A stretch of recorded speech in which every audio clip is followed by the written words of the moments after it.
Hey guys, it's me again, and today's video is going to be about how to pierce your ears at home.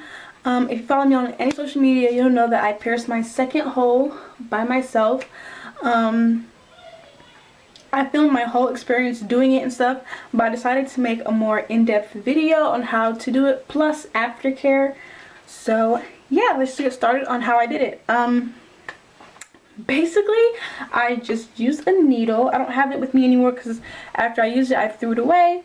But you'll see in the actual live footage of me doing it, I used a needle and I numbed it with ice and stuff. What you want to do is you want to get your needle and you want to get a lighter and a cotton ball that has some alcohol on it. Bobby pin. Just pretend that this is a needle. Right? Okay. I threw it away because I feel like you don't want that needle just sitting around and you're not going to use it again. Well, at least I wouldn't use it again for anything else after I use it to pierce my ear. But it's just me. Just pretend this is a needle. And you want to take your lighter. And you don't want to burn the needle until it's red hot. But you want to just kind of get it hot. Just burn it up like that. And then when you want to hurry up, get your cotton ball that has alcohol on it and just clean it off. And then you want to start with the piercing. What I did, because I have a kind of a high pain tolerance, but I didn't want to just pierce it. I used some ice and I just held it there for like 5 or so seconds, which you're going to see in the clip I'm going to insert.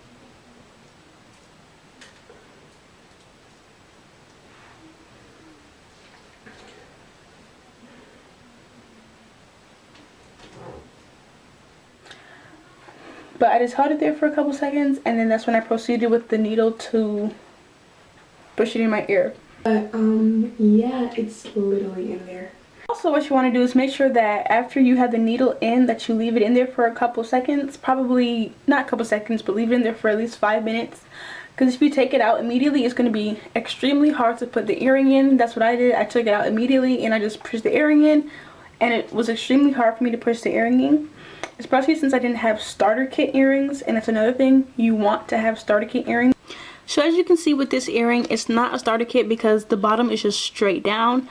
Usually starter kit earrings are more pointed, so it can go in your ear easier than a straight earring.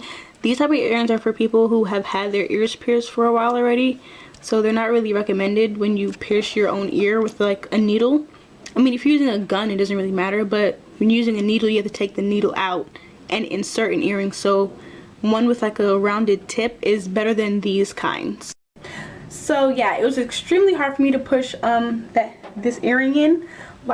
It took me at least 5 or 10 minutes just to push this one earring in, and I was getting scared because I felt like my hole was closing up because it was taking me so long. 3,000 hours I have the earring in. So yeah. And yeah, this one was more painful for me to push this in. But yeah, and make sure that the earrings you're pushing in are either real jewelry or sterling silver or gold, whatever. You don't want to use costume jewelry from Forever 21 or those stuff like that. I know that at regular stores they have sterling silver. Just make sure that the earrings say sterling silver on them, or make sure that you know that they're real before you put them in your fresh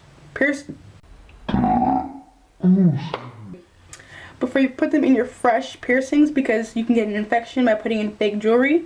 Even if your ears aren't newly pierced, you see sometimes your ear turns green, so you don't want that in your new piercing. Hopefully you can. These are mini hoops that I got from Old Navy.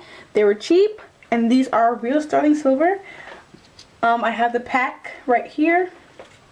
They're sterling silver, gold plated, and it has minier ones right here, but these are super small for a baby. But this is what it looks like, and I'm pretty sure this was around $8, and it was 35% off, so which was even better. But they're sterling silver, gold plated, mini tiny hoops, and my ear has been fine, and I had these in for a week or two.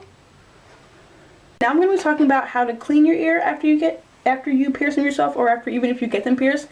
If you don't have ear solution at home, which I don't because I got my first hole pierced when I was like in 4th grade, so I don't have any ear solution. What you can do is get a cup, fill it up with warm water, make sure the water is sterile, and put some soap in it. Soap like Dial or Shea Moisture soap. You do not want any type of perfumated, like perfume soap like Bath and Body Works or Victoria's Secret. You want natural soap because you don't want that. The perfume soap can be like irritating to your new piercing. You want natural soap to clean it out. Or you can just use natural oils. I use 100% pure tea tree essential oil, or I use coconut oil. So what I do is take a cotton swab and just take my tea tree oil. I do this every single night and every single morning before I go to school.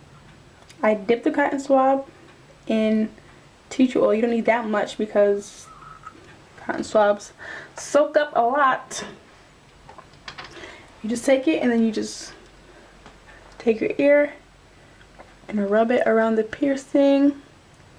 Make sure you get it in there, and then you want to flip your ear over to the back and make sure you clean the back as well, because there's 2 sides to your piercing and you want to make sure you keep both sides nice and clean and away from infections. And if you feel like your ears are pussy or bleeding, you might want to use like the different end of the cotton swab for the other ear. But if your ear is fairly clean, you can just use the same side. Or if you just want to be on the safe side, just flip it over, dip it, and do the other ear. But my ears haven't really been giving me trouble because I've had them done for about 2 weeks now. So yeah, I'm just gonna clean it up.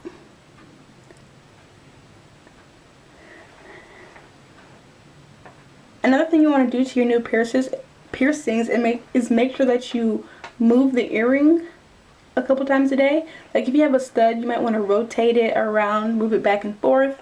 Or if you have these like hoops like I have in, you want to just move it around, get it moving, because crusting is very common in new piercings. It's natural and it happens in every single piercing. If you don't have any type of crusting or anything, you might want to get it checked out.